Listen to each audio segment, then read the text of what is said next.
Hi, how's it going? Hi, I'm Hunter. Hunter, nice to meet you, Carlos. Nice to meet you, Mr. Carlos. Walk right in, man. Go ahead and have yourself a seat.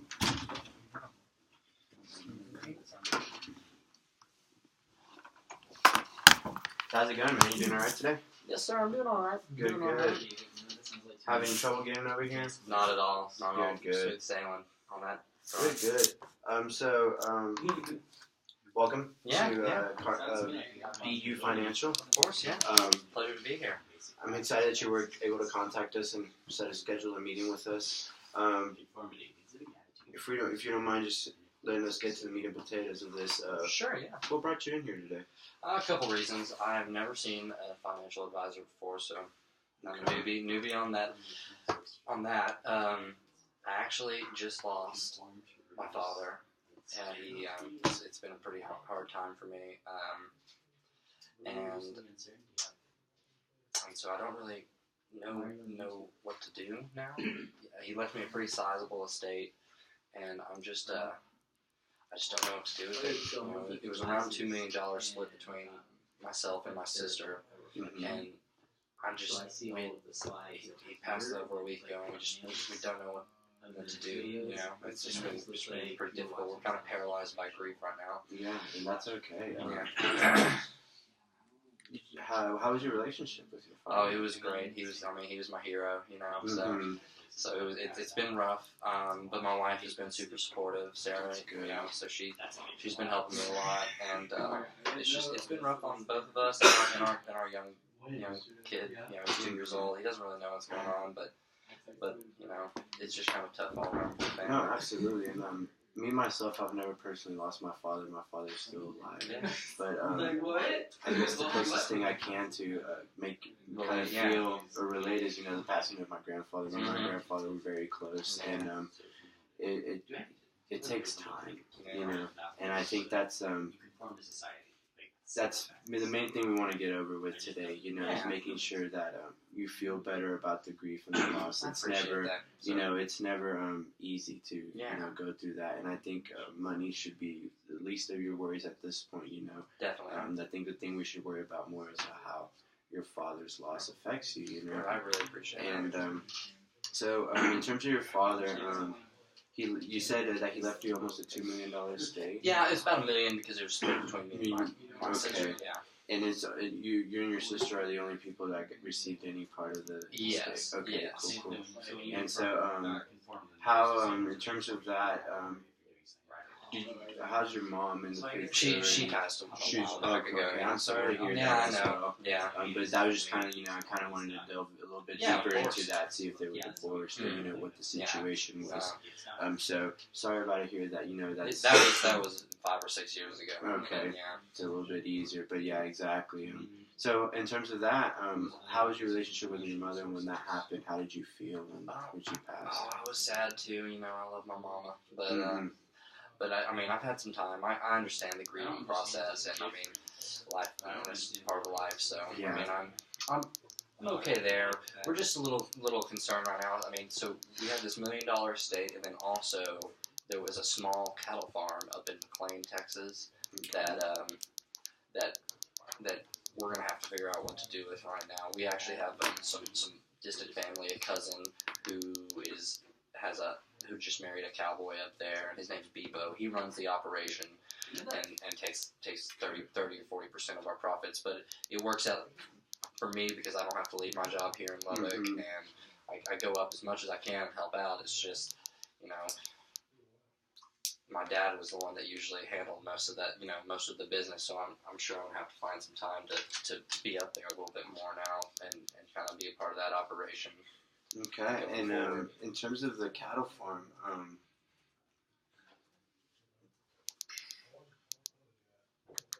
do you have any plans for it? What do you want to do? Do you want to let it happen? Yeah, so right now we have around 30 head up there, and it's netting about 40,000 a year that my sister and I split, because she helps pay for some of the expenses as well. But that's something that we kind of it's mostly passive income, but it's we have to do a little bit of work here and there. So it's something we definitely want to keep. My dad told me he never wants us to want to keep that land in the family. So we want to be able to fund that and sustain that farm as well as our home and household. So that's definitely important to us. So you definitely have plans from what you're telling me, or from what it sounds like, to keep the farm. Absolutely, yeah.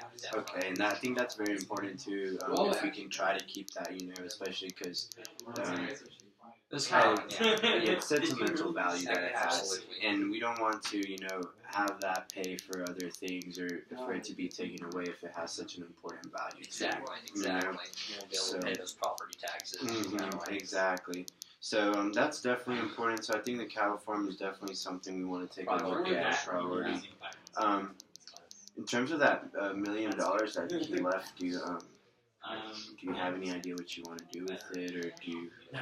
So the thing is my wife and I have been focusing on paying off our student loans, and we just started a mortgage a couple years ago that we're planning on funding, at least for the next 18 years. Mm-hmm. So, we haven't really started up, I guess, a retirement account. We haven't started saving for retirement yet because we've been focusing on just paying off our debt mostly.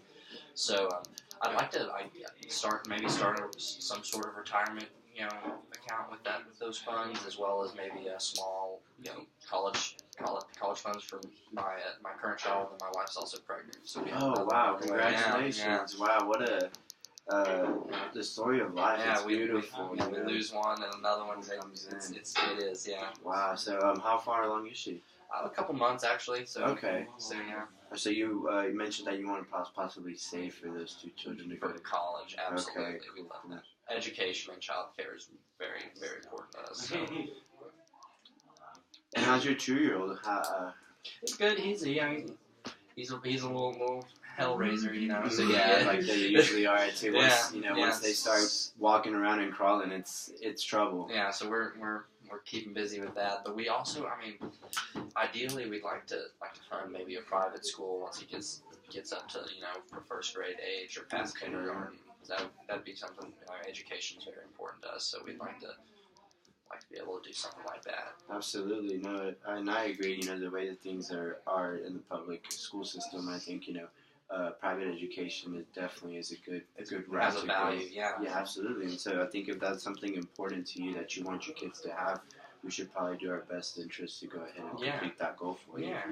So in terms of we've talked a little bit about things that are happening to you right now in life events. Sure. But I really want to talk a little bit more about you. Mm-hmm. And, a little bit of information. So you did tell me you were married. Yes.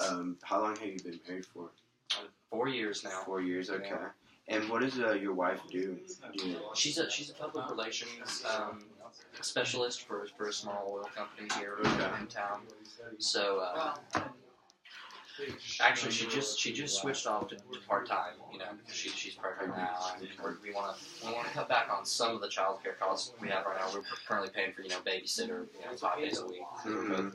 We were, but now she just cut back to 3 days a week. So we're cutting back those costs a little bit. But she's also staying at home and resting and taking care of herself right now. So that's good.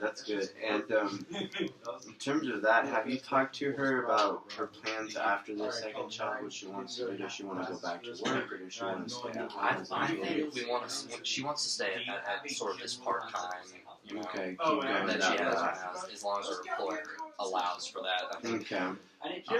I'm a financial advisor. I'm making 6 figures a year, around $100,000. So, we have decent income coming in. I think she brings in around $25,000 a year. Probably around 18 now that she's And so you said public relations for this company. Do you know if she, obviously you are married, do you know if she contributes anything to that? We don't have any retirement right now. It's just been the student loans and the mortgage so far. We also travel a lot. We've been traveling every year since we've gotten married. We go on at least one trip a year. We go for a week or two, just various locations. We want to go, we want to see all the continents. Okay, absolutely. In terms of how much, when it comes to the house, do you remember how much you bought it for, by any chance? Yes, our house was a 20-year mortgage for $600,000. Okay, good size home for sure. 3 bedroom. Okay. let's talk a little bit more about what exactly we want to talk about when it comes to in terms of paying down your debt. Student loans. Did y'all both? We've just actually we're getting down to the wire here. We don't have. I think we have maybe 5,000 or 6,000 left to pay off. Wow. Okay. So we've been, like I said, we've been paying that off pretty aggressively for the last couple of years, trying to live debt free. Yeah, and is that both of y'all together or about each?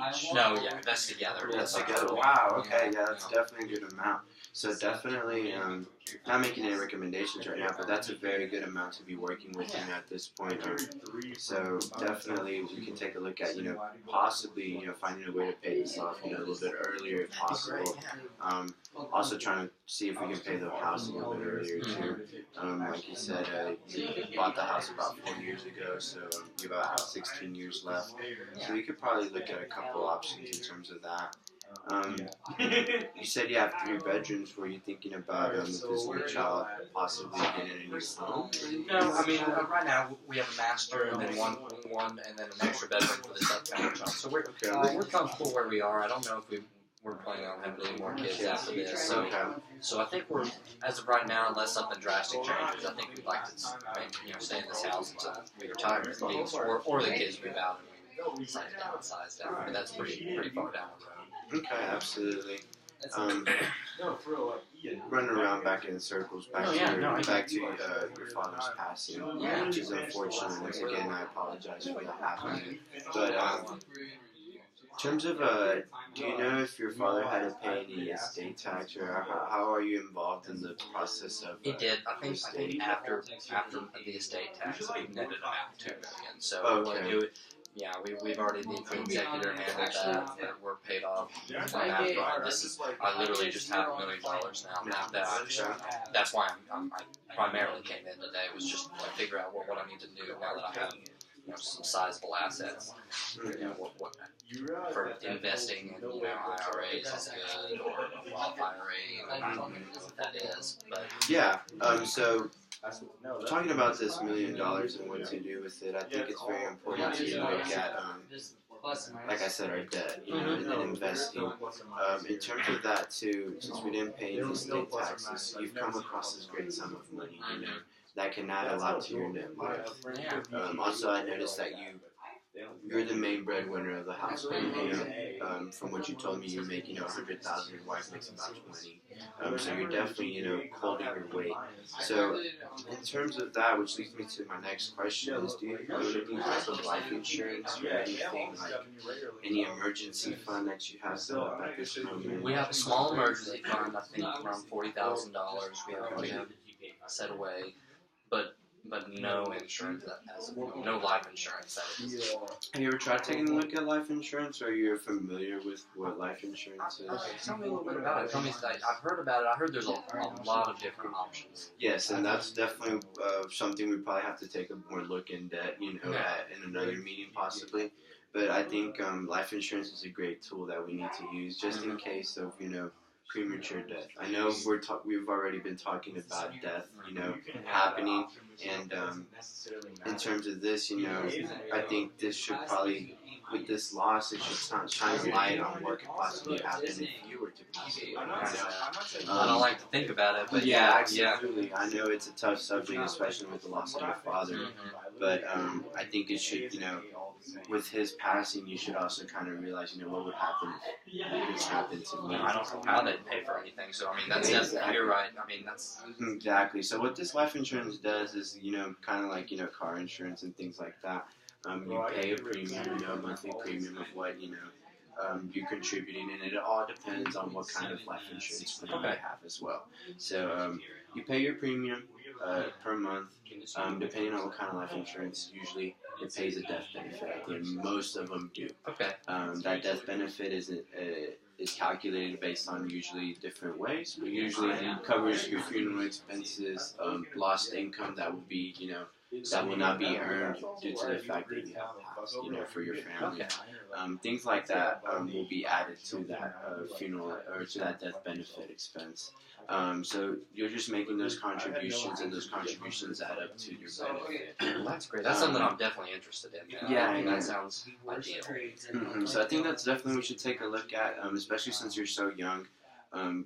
We don't want anything, to happen, in case of if it does. They would lose a lot of income, and I understand that. So, and I think with this new money that we got, this $1 million, we could help fund some of that as well, I think, and prepare ourselves in case anything were to go wrong. That sounds really smart. And I do like the fact that you already have an emergency fund. I'll have to run a couple of calculations and see if that's enough to cover in case of an emergency. Here at BU Financial, we think that an emergency fund should fund about 3 to 6 months of income in case of an emergency or something like, say you lose your job or anything like that. We think it should fund 3 to 6 months of monthly expenses that you may incur. Yeah. So it will have to take a little bit of math for me to do. Probably next time you come in, probably bring a few financial statements that you may have, bank account, things like your debt. Statements. Yeah, exactly. So that we can see how much exactly do you need, to have an adequate.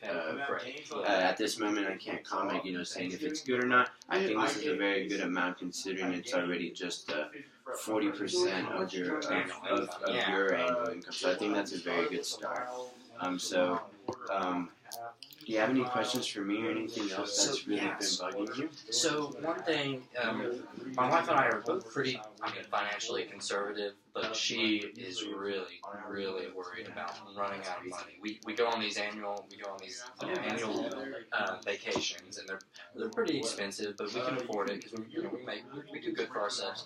But she has been on me lately about continuing these trips, and I say we work hard, we should enjoy ourselves.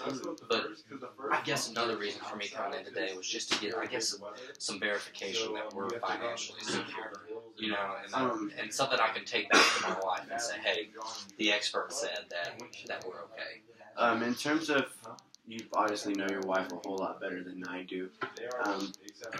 Where do you think these conservative, or thinking the mentality of we're going to be running out of money comes from? Or where do you... Yeah, and that's hard because I'm not the expert. I'm a relative expert on my wife's side, but her parents are also, very, very conservative. So I think a lot of that comes from just how she was raised. And, it doesn't really negatively affect us a whole lot. We do get into some, tiffs, about sometimes, she wants me to cut down on spending or whatnot. But I just want to be able to tell her that we're going to be okay. Absolutely. And I think that's something that we're going to have to bring, like I said, next time, bringing your financial statements and bringing those things in, and actually bring your wife in and probably get a little bit more of her feedback. Maybe that's a little too intimate to talk to you about. And maybe in this setting, she'll feel more open and comfortable to that position of where she can actually tell us, why does she think that we're going to be running out of money? At this point, like I said, you're young. You have a lot left for you. I don't think that running out of money is an issue right now, unless you do a lot of reckless spending. Do you think that you spend a lot, or? No, like I said, I consider myself to be, relatively conservative. We spend a lot on vacations, and when I go out with friends, we spend, but we always save. We always don't spend more than we make, and we always make room to save a little bit, put a little bit away, or pay off our debts, Good. So that's good, the fact that, we can better understand, her viewpoints and your viewpoints. In terms of conservative, what do you mean conservative exactly? I just mean that we've always valued not spending more than we make, Okay. And that's just something we're worried about losing a lot in the stock market. We've heard these horror stories back in 2008 where people were losing, $60,000, $70,000 or even more. Large portions of their portfolio were just gone. And so that's something we work hard for money. We don't want to see it all squandered in the market. Absolutely. And that's something that I would hate to see, somebody that you trust and somebody that, you're putting your financial trust in for me to, not perform or for you to lose a large part of your investment is something that, I do not want to happen, Yeah, I see you take that very seriously. Yeah, absolutely. So, in terms of that, how do you feel about the stock market? Like I said, it seems risky, but I understand it's the best way to maximize returns. I understand. I mean, I'm a financial advisor myself, so I mean, I deal with a variety of clients, but just, personal opinion is let's see here. I like gold. I like material. Very safe investments. Gotcha. Okay. Yeah, so we're pretty much running close to our time here. Before you go, do you have anything else that you're concerned about, or anything that you want to talk about? I'm really looking forward to our next meeting. I appreciate you getting to know me. And, absolutely. This was great. Yeah, and so before we go, I just want to go ahead and mention a couple of things that are important in order to form a general idea of what we talked about today. So that way, if I'm missing anything or anything else you want me to add, you can, okay? Okay. So the first thing is that, we talked about is the fact that we have, $1 million that your father gave you. Yeah. So we want to make sure what exactly can we do with those $1 million. So that's definitely our main priority right now. Yeah. Try to see what we can do with those $1 million. Okay. I think the second thing is our debt reduction. Yeah. So reducing our debt. I think this can be done obviously by paying this with some of these funds. Yeah. Also, just by saving a little bit better or allocating our funds a better way. Great. I think the next thing is saving for education. For kids. So I think that's another important point that we're going to take a look at here at the Financial For You, is looking at your kids and seeing what can you do for them. Lastly, we want to go ahead and start you being ready for retirement. I think that's very important. So seeing how we can do that and how we can start funding for it, whether start matching your employee plan if your employees fund one. Also seeing if we could possibly BU Financial manage retirement accounts for you personally. I think that'd be great. So I think that about pretty much sums it. I think lastly, possibly I didn't forget, is that cattle farm. Cow, yes. What do we want to do with that cattle farm? Yeah. I think that's going to take some time as well. We possibly, if possible, bring your sister in if she can. Yeah. I know she's probably busy with herself as well. But if she can, see and bring her in, and what's her opinion on the cattle farm, okay? Apart from that, do you have anything else? No, sir. This has been very helpful. How does a meeting about next week sound around the same time? Sounds perfect. Okay, I'll have my secretary email you with a follow-up and see if we can get together, okay? Thanks, Carlos. Pleasure to meet you. Thank you. Let me walk you out.